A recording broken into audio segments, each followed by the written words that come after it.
السلام عليكم ورحمة الله وبركاته. إن الحمد لله رب العالمين والصلاة والسلام على سيد الأنبياء والمرسلين وعلى آله وأصحابه وأولياء ملته وعلماء أهل سنته وعلينا معهم أجمعين. ঐতিহ্যবাহী কদমতলী গ্রামের সম্মানিত মুরব্বিয়ানে ইসলাম, মুসল্লিয়ানে কিরাম, নওজোয়ান ভাইরা, পর্দার আড়ালে অবস্থানরত আবিদা সালিহা পর্দানিসীন মা বোনেরা, স্কুল মাদ্রাসায় অধ্যয়নরত আমার প্রান্তীয় ছাত্রছাত্রী ভাই ও বোনেরা, সম্মানিত কদমতলী গ্রামবাসী, আল্লাহ তাবারক ওয়া তাআলার দরবারে শুকরিয়া আদায় করি যে আল্লাহ রাব্বুল আলামিন আমাদেরকে মুবারক চাঁদের চতুর্থ শুক্রবার দিনে আল্লাহ রাব্বুল আলামিন আমাদেরকে জুমার নামাজ আদায়ের উদ্দেশ্যে দুনিয়ার ঝামেলা থেকে মুক্ত করে, সমস্ত পেরেশানি থেকে মুক্ত করে আল্লাহ রাব্বুল আলামিন তাহার ডাকে সাড়া দেওয়ার জন্য মসজিদে আসার তৌফিক দিয়েছে। তাই শুকরিয়া আদায় করি আলহামদুলিল্লাহ। যে যেখানে আছেন তাড়াতাড়ি মসজিদে চলে আসুন, ইনশাআল্লাহ যথাসময়ে জামাত শুরু হয়ে যাবে। জামাত শুরু হওয়ার আগে আগে সবাইকে মসজিদে আসার জন্য বিনীত অনুরোধ করছি। আমার মা বোনদেরকে অনুরোধ করছি, কাজের ফাঁকে আপনারা কানটা মাইকের সাথে লাগিয়ে রাখুন। যে একটি কথা যদি আমল করতে পারেন, সেই আমলটা হবে আপনার জীবনের সার্থকতা। আল্লাহ রাব্বুল আলামিন যেন আমাদেরকে এমন কথা বলার জন্য আল্লাহ আমাকে তৌফিক দান করে, যেটার উপর আমি আমল করতে পারি এবং আপনারাও আমল করতে পারেন। আমরা সবাই আমল করে যেন পুরকালে নাজাত লাভ করতে পারি, বলি না আমিন। হাজিরান মজলিস, আমি একটি আয়াতে কারিমা তেলাওয়াত করেছি।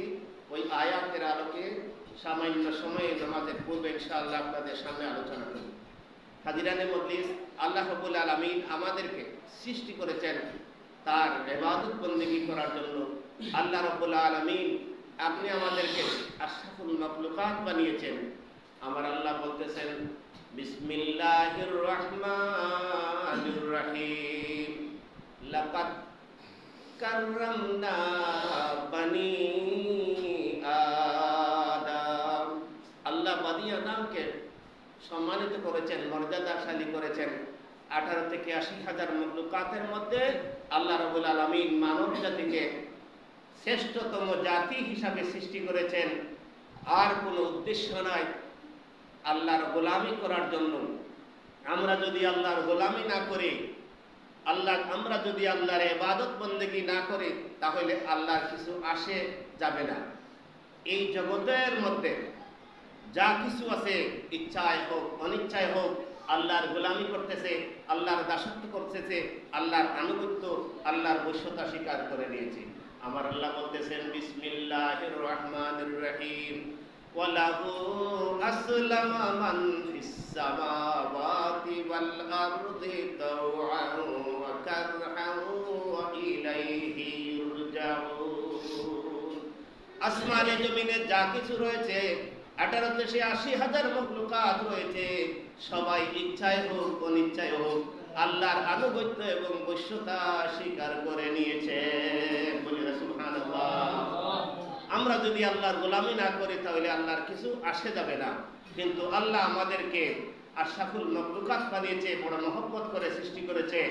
আমাদেরকে সৃষ্টি করার পূর্বে আল্লাহ রাব্বুল আলামিন ফেরেশতাদেরকে নিয়ে পরামর্শ করেছিলেন, আমি আমার খলিফা, আমার প্রতিনিধি জমিনে প্রেরণ করতে চাই। তখন ফেরেশতারা বলছিলেন, ওগো আল্লাহ, আপনি কি এমন জাতিকে জমিনে প্রেরণ করতে চান যাহারা মারামারি কাটাকাটি করবে? এবং প্রশ্ন হবে, আমাদেরকে তো সৃষ্টি করা হয় নাই, তাহারা জানলো কিভাবে? আমাদেরকে সৃষ্টি করার পূর্বে এই দুনিয়াতে জিন্নাত জাতিকে সৃষ্টি করেছিলেন। জিন্নাতের মধ্যে বহু নবী রাসূল আল্লাহ প্রেরণ করেছিলেন। যখন তাহারা আল্লাহর অবাধ্য হয়ে গেল, মারামারি কাটাকাটি শুরু করলো, হিংসা বিদ্বেষ শুরু করলো, তখন তাদেরকে আল্লাহ ধ্বংস করে দিলেন। ওই ইহার উপর ভিত্তি করে ফেরেশতারা বলেছিলেন। হাজিরান মজলিস, তারপরে আল্লাহ সৃষ্টি করলেন। তারপরে আল্লাহ রাব্বুল আলামিন আদম আলাইহিস সালামকে সৃষ্টি করার পরে আল্লাহ রাব্বুল আলামিন সমস্ত কিছুর নাম আদম আলাইহিস সালামকে শিক্ষা দিলেন। যেমন আল্লাহ বলে নাই এটা পেঁপের গাছ, এটা কাঁঠাল গাছ, এটা লেবুর গাছ, এটা কমলা গাছ, এই সমস্ত আল্লাহ বলে নাই। আল্লাহ রাব্বুল আলামিন আদম আলাইহিস সালামের কলবের মধ্যে সব বস্তুর নাম এবং গুণাবলী আল্লাহ ঢেলে দিয়েছিলেন। আদম আলাইহিস সালামের সামনে যে গাছটা রাখা হইতো ওই গাছের নাম বলতে পারতেন এবং ইহার মধ্যে কি দোষ কি গুণ রয়েছে সবকিছু বলতে পারতেন। এটা হলো আল্লাহর কুদরত। যেমন আমাদেরকে বিজ্ঞানে অনেক কিছু সহজ করে দিয়েছে, বর্তমানে টাচ মোবাইল ঘরে ঘরের মধ্যে আছে। হ্যাঁ, এরপরে আপনার যদি 68 আর 128 যত জিবি মেমোরি হোক, যদি এই শুয়েবের হাতে যদি একটি 128 জিবি একটা মেমোরি থাকে আর তার আরেক বন্ধু চায় যে তোমার মেমোরিতে যা কিছু আছে আমাকে দিয়ে দাও, তার ওর মোবাইলেও যদি 128 জিবি মেমোরি থাকে তাহলে সে বলবে তোমার হোয়াটসঅ্যাপ তুমি তোমার ব্লুটুথ অন করো, তাহলে দুইজনে ব্লুটুথ অন করবে, 2-4 মিনিটের মধ্যে 28 জিবি মেমোরি একটা থেকে আরেকটাতে ট্রান্সফার হয়ে যায়। এখন যদি এই সামান্য বিজ্ঞানীরা এই একটি মেমোরি থেকে আরেকটি মেমোরি যেটা বাজলে ঘন্টার পর ঘন্টা একদিন চলবে, 28 জিবি বাজাইতে হলে 128 জিবির যদি গজল শুনতে চান, ওয়াজ শুনতে চান, তাহলে পূর্ণ একদিন সময় লাগবে অথবা 2-3 দিন সময় লাগবে। কিন্তু ওই 2-3 দিনের ওয়াজ 2-4 মিনিটের মধ্যে একটি মোবাইল থেকে আরেকটি মোবাইলের মধ্যে ট্রান্সফার হয়ে যায়, ঠিক না? ট্রান্সফার হয়ে যায়। তো এইভাবে আল্লাহ রাব্বুল আলামিন তার কুদরত দ্বারা আদম আলাইহিস সালামকে শিক্ষা দিলেন আর ফেরেশতাদের নিয়ে বললেন তোমরা কোন বস্তুর নাম কোনটি বলো।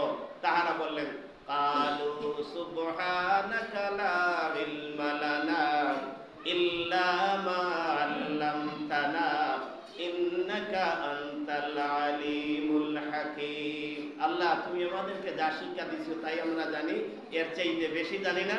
ওই বস্তুগুলির নাম গুণাবলী আমাদের জানা নেই।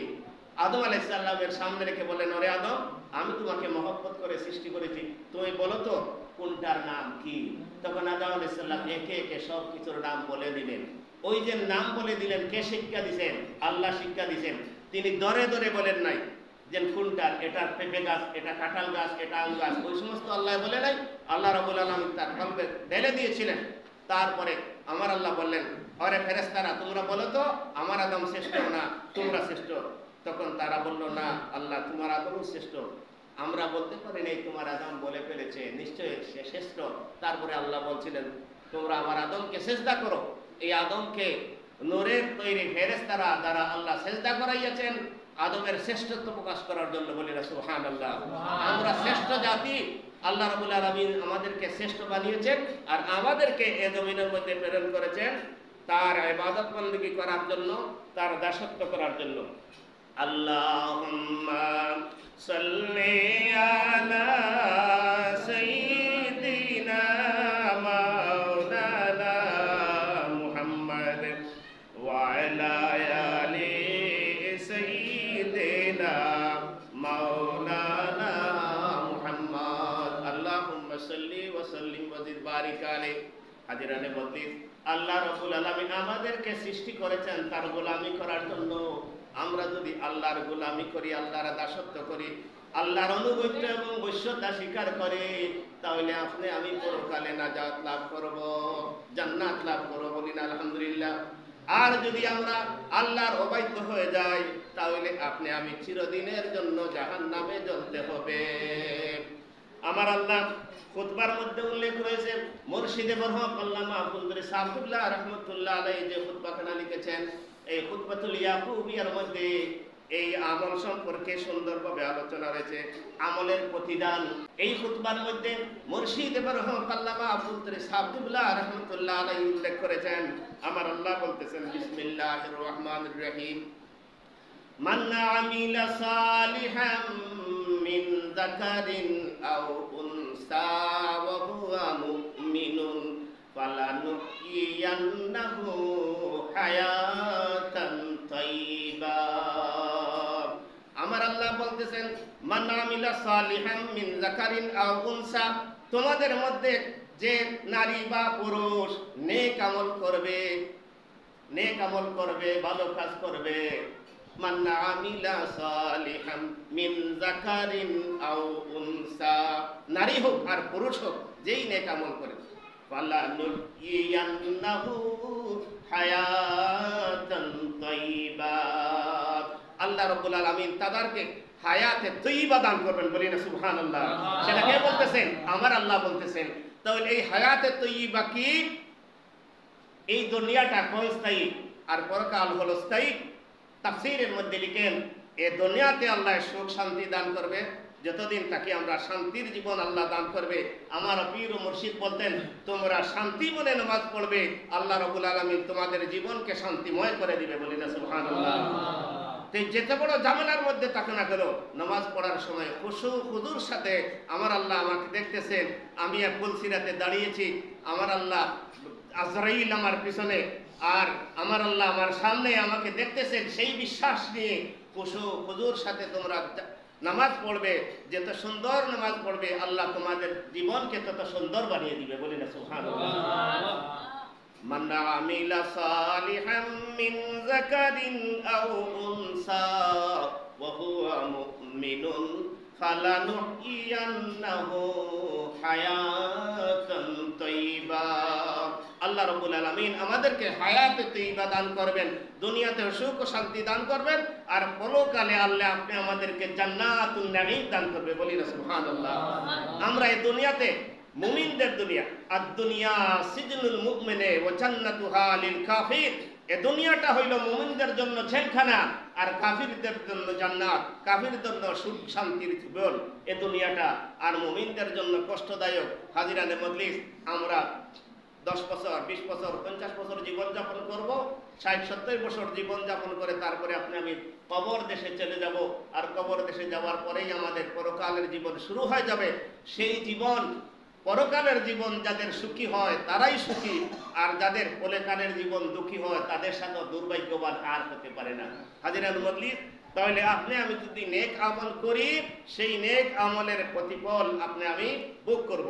হাজিরান মজলিস, এই খুতবার মধ্যে আরেকটি আয়াত মুর্শিদ কিবলা উল্লেখ করেছেন, বিসমিল্লাহির রহমানির রহিম, মান আমিলা সালিহান ফালিনাফসিহি ওয়া মান আসাআ ফাআলাইহা। যে ব্যক্তি নেক আমল করবে, ইহা তার নিজের জন্য, মানে এই নেক আমলের প্রতিফল সে নিজে ভোগ করবে। ওয়া মান আসাআ ফাআলাইহা, আর যদি কেউ গুনাহ করে, অন্যায় করে, গুনার কাম করে, রমজান মাসে রোজা ভাঙিয়ে খায়, নামাজের সময় নামাজ পড়ে না, যাকাত দেয় না, হ্যাঁ, সুদ খায়, ঘুষ খায়, তাহলে এর পাপ তার উপরে পড়বো, আর এই পাপের শাস্তি সে নিজে ভোগ করতেই। হাজিরান মজলিস, আপনি আমি বলে একটা কথা আছে মুরব্বিয়লোর কথা, বললে আল্লাহর বিচার ধীরে ধীরে আর দুনিয়ার বিচার দুনিয়া। কিন্তু আপনি আমি বুঝি না যে আমি ওই অন্যায় করার কারণে আল্লাহ আমার এই শাস্তি দেন, আমরা বুঝি না। যদি বুঝতাম তাহলে সতর্ক হইলাম মনে। কিন্তু বহু মানুষ দুনিয়াতে বাহাদুরি করছেন, বেড়াগিরিও করছেন, মরবার সময় লাঞ্ছিত হইয়া মারা গেছেন। কারণ বাহাদুরি জমিনে চলে না, আল্লাহ ফালাম্মা নাসু মা যুকিরু বিহি ফাতাহনা আলাইহিম আবওয়াবা কুল্লি শাইইন হাত্তা ইযা ফারিহু বিমা উতু আযালনাহুম বাগতাতান ফাইযা হুম মুবলিসুন।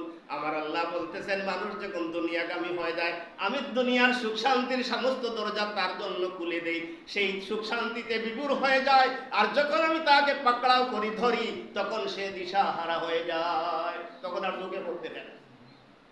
হাজিরান মজলিস, আমার আল্লাহ একজন আছে, আপনার আমার আল্লাহকে বিশ্বাস করতে হবে। আল্লাহ একজন আছে, আমরা মৃত্যুবরণ করতে হবে, কবরে যেতে হবে, আমাদের জন্য পরকাল রয়েছে, সেটা ভয়ভীতি নিয়ে আল্লাহর দাসত্ব এবং গুলামি আপনার আমার করতে হবে।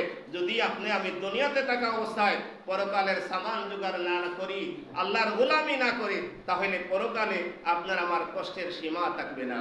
আল্লাহুম্মা সাল্লি আলা সাইয়্যিদিনা মাওলানা মুহাম্মাদ ওয়া আলা আলি সাইয়্যিদিনা মাওলানা মুহাম্মাদ। আল্লাহুম্মা সাল্লি আলা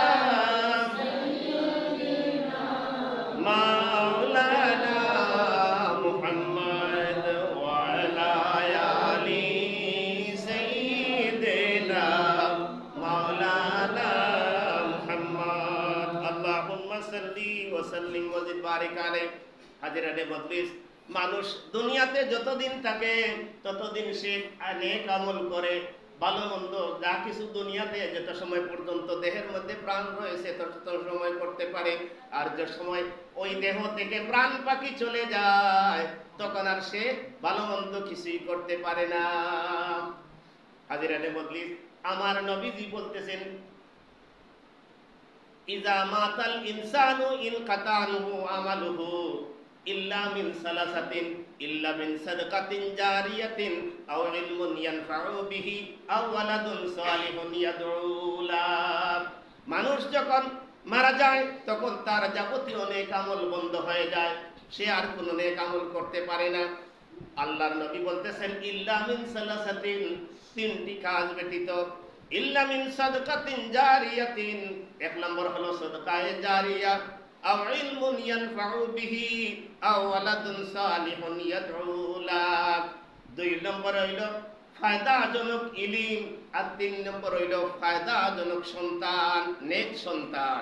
আপনি আমি যদি সাদকায়ে জারিয়া, যেমন মসজিদ মাদ্রাসা ওই সমস্ত দান খয়রাত করে যাই, একটা মসজিদ প্রতিষ্ঠিত করে যাই, একটা মাদ্রাসা প্রতিষ্ঠিত করে যাই, মানুষের পানি খাওয়ার জন্য একটা টিউবওয়েলের ব্যবস্থা করে দিয়ে যায়, মানুষ পানি খাওয়ার জন্য যদি একটা পুকুরের ব্যবস্থা করে দিয়ে যায়, মানুষ চলাচল করতে পারে না, মসজিদে আসতে পারে না, তাদের জন্য যদি একটা রাস্তা করে দিয়ে যায়, যতদিন পর্যন্ত ওই রাস্তা থাকবে, যতদিন পর্যন্ত ওই টিউবওয়েল থাকবে, যতদিন পর্যন্ত ওই মাদ্রাসা থাকবে, যতদিন পর্যন্ত ওই মসজিদ থাকবে, আপনার মারা যাওয়ার পরে আপনার আমলনামার মধ্যে একটি সওয়াব পৌঁছতে থাকবে। বলি না সুবহানাল্লাহ। এটা হইল সাদকায়ে জারিয়া, যেটা ছেলে মানটাকে। হাজিরানে মজলিস, এই সাদকায়ে জারিয়ার মধ্যে শ্রেষ্ঠতম সাদকায়ে জারিয়া হলো মসজিদ। শ্রেষ্ঠতম সাদকায়ে জারিয়া কি? মসজিদ।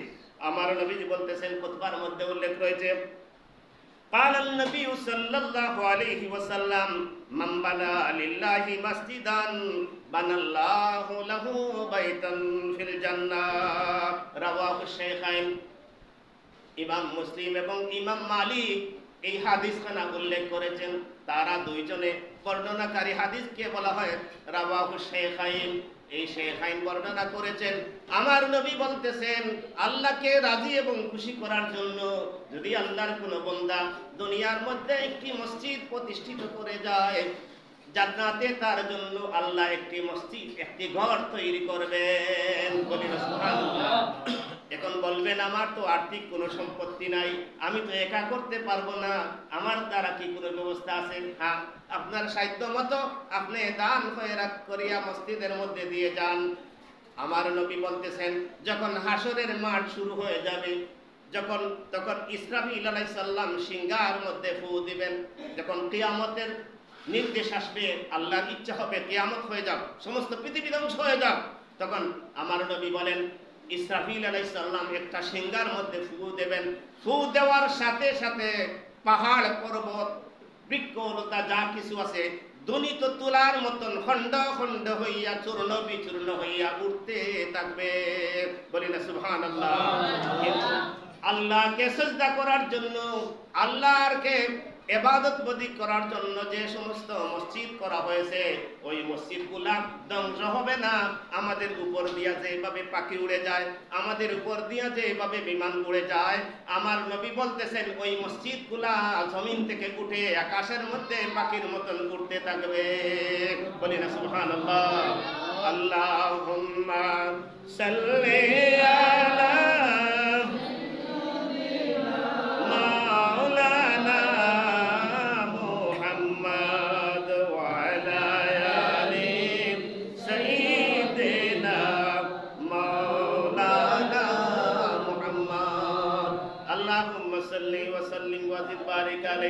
হাজিরানে মজলিস। তারপরে আবার 40 দিন পরে হোক, আর আল্লাহর নির্দেশে ইসরাফিল আলাইহিস সালাম সিংহায় ফু দেবেন। প্রত্যেক মানুষ কবর থেকে উঠে উঠে হাসরের মাঠের দিকে দৌড়াতে শুরু করবে। তারপরে কিতাবের মধ্যে লেখেন, এই প্রত্যেকটি মসজিদ পাখির মতন আকাশের দিকে উঠতে থাকবে। আর আওয়াজ দেওয়া হবে যাহারা দুনিয়াতে থাকা অবস্থায় মসজিদের সাথে সম্পর্ক ছিল, মসজিদ প্রতিষ্ঠিত করেছিলে, মসজিদেও আল্লাহর গোলামি করেছিলে, তোমরা মসজিদকে ধরো আর জান্নাতে চলে আসো। বলি না সুবহানাল্লাহ। তখন আমরা সবাই চেষ্টা করবো উপর দিকে ধরার, কিন্তু যাহারা বদকার তারার হাত উপরে উঠবে না। আর যাদের সম্পর্ক মসজিদের সাথে আছে, যারা আল্লাহকে রাজি করার খুশি করার জন্য মসজিদ ও দান খয়রাত রাখতেছেন, তাদের হাত মসজিদে লেগে যাবে আর তারা মসজিদে উঠে যাবে, তাদেরকে আল্লাহ বিনা হিসেবে জান্নাত দান করবে। বলি না সুবহানাল্লাহ। হাজিরা আল্লাহ রাব্বুল আলামিন বহু নেক কামের উসিলায় আল্লাহ বহু মানুষকে আল্লাহ নাজাত দান করবে। হাজিরানে মজলিস, আমার নবী অন্য হাদিস শরীফের মধ্যে বলতেছেন, ওয়ানিন নবী সাল্লাল্লাহু আলাইহি সাল্লাম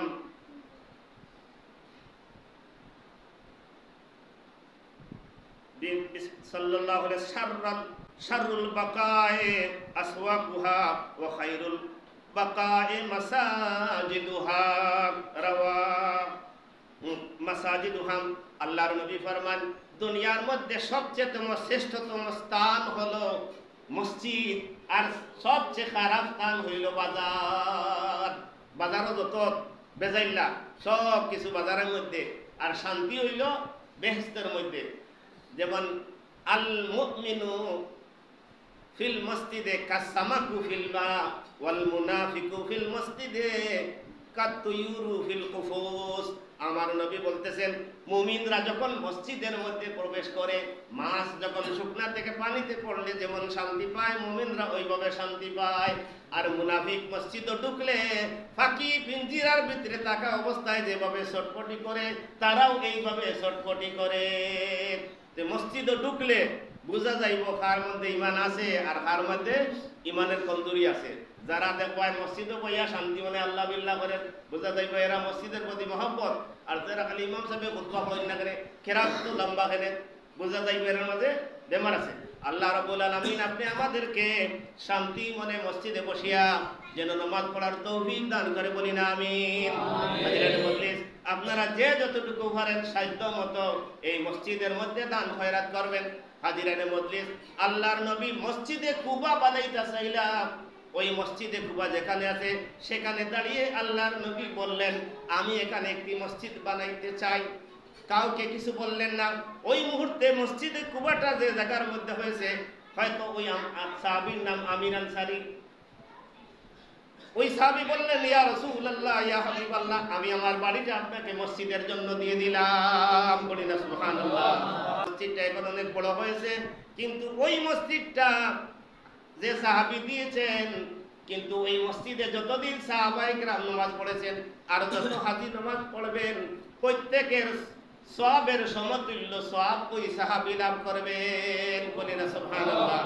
আল্লাহর নবী বলতেছেন, আপনি যদি কোনো নেক কাজ করে যান আর ওই নেক কাজ দেখা দেখি যদি যারা করবে, যাহারা তোমার দেখা দেখি করিয়া যে পরিমাণ সওয়াব লাভ করছে, তুমিও সেই পরিমাণ সওয়াবের অংশীদার হবে। বলি না সুবহানাল্লাহ। ওই সাহাবী যে মসজিদ খানার মধ্যে মসজিদে কুবা হয়েছে, কিয়ামত পর্যন্ত হাজী সাহেবরা এখানে যাবেন, নামাজ পড়েন, আর আমল করবেন, প্রত্যেকের আমলের সমতুল্য সওয়াব এই সাহাবী পাবেন।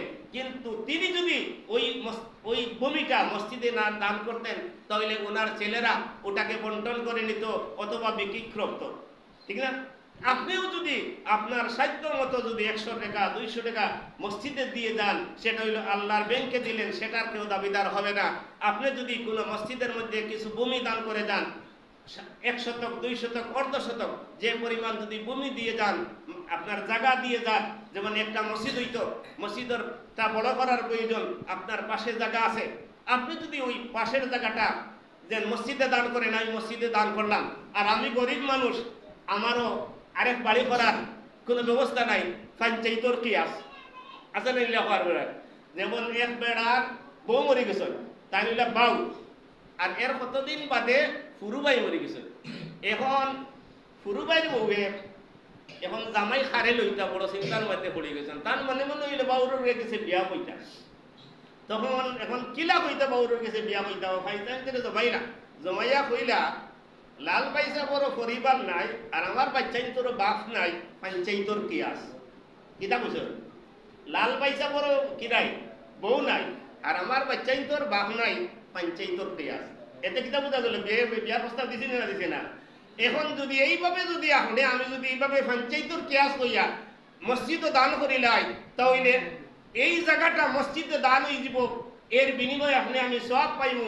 আর বুঝেন আপনি কইলা আমার তো আর জায়গা নাই, পঞ্চায়েতর কেয়াস পঞ্চায়েতে আপনারা যদি আর ব্যবস্থা করিয়া দিলাই, এর কারণে আপনারও টাকার ব্যবস্থা হয়ে গেল।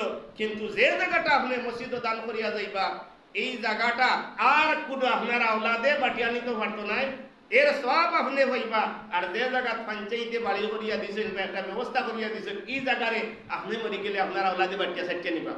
কিন্তু আপনি যে মসজিদ বড় করার লাগি বা মসজিদ প্রশস্ত করার লাগি জায়গাটা যে দিয়া গেলাম, এর সব কিয়ামত পর্যন্ত পাইবা। এটা হইল নিয়তের উপরে, ইন্নামাল আমালু বিন্নিয়ত। আর যদি হয় মসজিদও নিতা, আমার 10,000 টাকার জায়গা আপনারা নিতে আমার 1 লাখ দিতে হইব, তাইলেও আপনি 1 লাখও পাইবা, সব থেকে সব পাইতা নাই। আপনার বাড়ির উত্তর দিকে মসজিদ, আপনি ঘর বানাইবার সময় উত্তরে দিয়ে জানালা দিলা কইলা যে আমি মসজিদের আজান শুনবো, দৌড়িয়া গিয়া যদি দরজা বন্ধ থাকে তাহলে আজান শোনা সম্ভব হইতো নাই, হয়তো কানো আইতো নাই। দরজাটা দক্ষিণে দিয়ে থাকলে আমি আজান শুনিয়া মসজিদে দৌড়িয়া যাইব। তখন আপনি এই দরজাটা রাখাটা আপনার স্বার্থ কইব, আপনি আজানও শুনবা বাতাসও কইবা। আর যদি কয় ওবাইদি দক্ষিণে থেকে বাতাস আয়, ওদিকে আওয়ার এলাকা ওবাইদি জানালাটা দিতে সব সময় কি দেব বাতাস আইব, কিন্তু দক্ষিণের মসজিদের আজানের আওয়াজ আইব, আইলে কিন্তু আপনি সব পাইতে না। সেখানে আপনি জানালা দিছেন বাতাস আইবার লাগি আপনার নিয়ত। আর আপনি যদি কইতা মসজিদের আজান শুনবো, ওবাইদি জানালা দিলাই আজানও শুনলে অনেক বাতাসও পাইলা অনেক, আপনার আমার সব কিছু হইল নিয়তের উপর নির্ভরশীল। আপনি যে কোনো কাম করার সময় আপনি নিয়ত করতা হাজিরাতে বদলির সময় কম, তে আল্লাহ নবী ফরমান কেউ যদি সদকায়ে জারিয়া কোনো নেক কাজ করিয়া জমিনের মধ্যে যায় তাহলে এর সওয়াব পাইবা। আর 2 নম্বর হইল আও ইলমুন ইয়ানফাউ বিহি, এমন একটা ইলম অথবা কিতাব জমিনের মধ্যে রাখিয়া যাওয়া যার দ্বারা মানুষ উপকৃত হয়। আপনি যদি একটা কিতাব লিখিয়া যায়, অথবা আপনি হাফিজ চাপ হইছেন, আরো কয়েকজন বাচ্চারা যদি হাফিজ চাপ বানাইয়া যায়, যতদিন হাফিজ চাপে পড়বো আপনার লাগে দোয়া করবো। আমরা করি না নি, আল্লাহ আমরা যত উস্তাদের গড়ে করছি তারারে মাফ করে দেও, তারার দরজাতের বুলন্দ করে দেও, এটা হলো সদকায়ে জারিয়া। আর 3 নম্বর হইল আও ওয়ালাদুন সালিহুন, নেককার সন্তান। যদি আপনার একজন সন্তানকে আলিম বানাইয়া যায়, হাফিজ বানাইয়া যায়, তাহলে ওই বাচ্চাইকে আপনার লাগে দোয়া করব, আপনি এটা সদকায়ে জারিয়া হইবা। আর যদি নামাজ শিখাই না, মাদ্রাসা পড়াই না, কবরের দিকে বইয়া পেশাব করতো না। আর যদি আলিম সাহেব বানাইয়া যায় তাহলে কইব আমার বাবাই কষ্ট করিয়া পড়াইছেন, আমার বাবার লাগে দোয়া করি, একটু সিন্নি দেয় মসজিদে দোয়া চাই। আপনি যদি নেক সন্তান জমিনের মধ্যে তৈয়া যায়, এই সন্তানে আপনার জন্য দোয়া করব যে আল্লাহ রাব্বুল আলামিন আপনি আমাদের প্রত্যেক সন্তানকে যেন আমরা নেককার বানাইয়া নামাজি বানাইয়া যাইতাম পারি। আর অন্তত পক্ষে 2-1 বাচ্চারে মাদ্রাসা পড়াইয়া আলিমে বা আমল বানাইয়া যাইতাম পারি, সেই তৌফিক যেন আল্লাহ দান করে, বলি না আমিন। ওয়া আখিরু দাওয়ানা আলহামদুলিল্লাহি রাব্বিল আলামিন। সাল্লাল্লাহু আলা সাইয়্যিদিনা মাওলানা মুহাম্মদ ওয়া আলা আলিহি ওয়া সাহবিহি ওয়া সাল্লাম। মাওলায়া সাল্লি ওয়া সাল্লিম দাইমান আবাদা على حبيبك خير الخلق كلهم اللهم امين الحمد لله رب العالمين والصلاه والسلام على سيد الانبياء والمرسلين وعلى اله واصحابه اجمعين ربنا ظلمنا انفسنا وان لم تغفر لنا وترحمنا لنكونن من الخاسرين ربنا لا تزغ قلوبنا بعد إذ هديتنا وهب لنا من لدنك رحمة إنك أنت الوهاب। আল্লাহ আমাদের মসজিদ আশা বসারে কবুল আর মঞ্জুর ফরমাও ইয়া আল্লাহ। আল্লাহ যেভাবে রুকু সাজদা আদায় করলে তুমি খুশ আর রাজি থাকো, এইভাবে রুকু সাজদা আদায় করার তৌফিক আমাদেরকে নসিব করে দাও। আল্লাহ যতদিন জমিনে রাখো তোমার রেজামন জীবন, তো তোমার সন্তুষ্টি মতো জীবন যাপন করার তৌফিক দাও ইয়া আল্লাহ। तमाम ফিতনা ফাসাদ থেকে, বালা মুসিবত থেকে, আল্লাহ শয়তানি দুঃখ থেকে আমাদেরকে, আমাদের বিবি বাচ্চা হালা औलादকে তুমি হেফাজত ফরমাও। আল্লাহ আমাদের মা বোনদেরকে নামাজি মুত্তাকি পরহেজগার বানিয়ে দাও। আল্লাহ আমাদের ঘরকে নামাজ দ্বারা, আল্লাহ কুরআন তিলাওয়াত দ্বারা তুমি আল্লাহ পরিপূর্ণ করে দাও ইয়া আল্লাহ। तमाम ফিতনা ফাসাদ থেকে, আল্লাহ অনিসলামিক কার্যকলাপ থেকে আমাদেরকে, আমাদের কামকে তুমি হেফাজত ফরমাও। আল্লাহ আমাদের যারা মা বাপ কবর দেশে চলে গেছেন সবাইকে বাড়িকে রহমত ফরমাও, রাব্বির হামহুমা কামা রাব্বায়ানি সগীরা। আল্লাহ আমাদের মা বাপ দাদা দাদি নানা নানি আত্মীয় স্বজন যারা কবর দেশে সবাইকে তুমি মাফ করে দাও। আমরা যেহেতু উস্তাদের কাছে লেখাপড়া করেছি গো আল্লাহ, যাদের কাছে আল্লাহ দিনী ইলম শিক্ষা করেছি, আল্লাহ সবাইকে তুমি মাফ করে দাও, সকলের দরজাতকে বুলন্দ করে দাও। মুর্শিদে বরহক আল্লামা ফুলতরি সাফুল্লাহ রাহমাতুল্লাহ আলাইহির দরজাতকে বুলন্দ করে দাও। তোমার ওলির ফয়েজ তাওয়াজ্জু আমাদেরকে নসিব করে দাও। আল্লাহ কদমতলী লতিফিয়া জামে মসজিদকে কবুল ফরমাও। আল্লাহ আমরা আশা করেছি এই মসজিদকে সুন্দরভাবে করার, আল্লাহ সমস্ত ফিতনা ফসাদ থেকে বাঁচাইয়া আল্লাহ যেভাবে সুন্দর হয় বড় হয় আল্লাহ ওইভাবে আমাদেরকে কাজ করার সুব্যবস্থা তোমার কুদরত দ্বারা করে দাও। তোমার যে সমস্ত বান্দারা এই মসজিদে দান খয়রাত করেছেন আর যাহারা আগামীতে করবেন, আল্লাহ আরহামুর রাহিমিন আব্দুল মুক্তাদির ভাই বলেছেন আল্লাহ কিছুদিন পরে তাদের মসজিদে আল্লাহ ফান্ডরাইজিং করবেন আমাদের এই মসজিদের জন্য গো আল্লাহ। আল্লাহ তোমার বান্দার এই নেক মকসুদকে তুমি পূর্ণ করে দাও। আল্লাহ তোমার বান্দাদেরকে প্রাণ খুলে আমাদের মসজিদের জন্য দান খয়রাত করার তুমি তৌফিক দিও। আল্লাহ এই মসজিদকে কবুল ফরমাও। আল্লাহ তোমার যে সমস্ত বান্দারা দান খয়রাত করার আশ্বাস দিয়েছেন সবাইকে দান করার তৌফিক নসিব করে দাও। এই মসজিদের যত জরুরত রয়েছে তোমার কুদরত দ্বারা পূর্ণ করে দাও। আল্লাহ এই মসজিদকে মুসল্লি দ্বারা আবাদ করে দাও। গ্রামের সবাইকে এক আর নেক করে দাও। জামাতের সহিত সবাইকে নামাজ আদায় করার তৌফিক নসিব করে দাও। দোয়া খাস্তাম বদরগাহে লাহি হায়াত রিজিক দৌলতিল মদরাজির। আল্লাহ হয়তো কোন দিন জানি আজরাইল এসে যাবেন, আল্লাহ মরণের ডাক এসে যাবে। মরণের সময় দয়াল নবীজির নূরানি চেহারা মুবারক আমাদের সামনে হাজির রেখে বাহুশে কলিমায়ে শাহাদাত পাঠ করাইয়া আমাদের জবানে জারি করে দিও লা ইলাহা ইল্লাল্লাহ মুহাম্মাদুর রাসূলুল্লাহ। আমিন। আসসালামু আলাইকুম।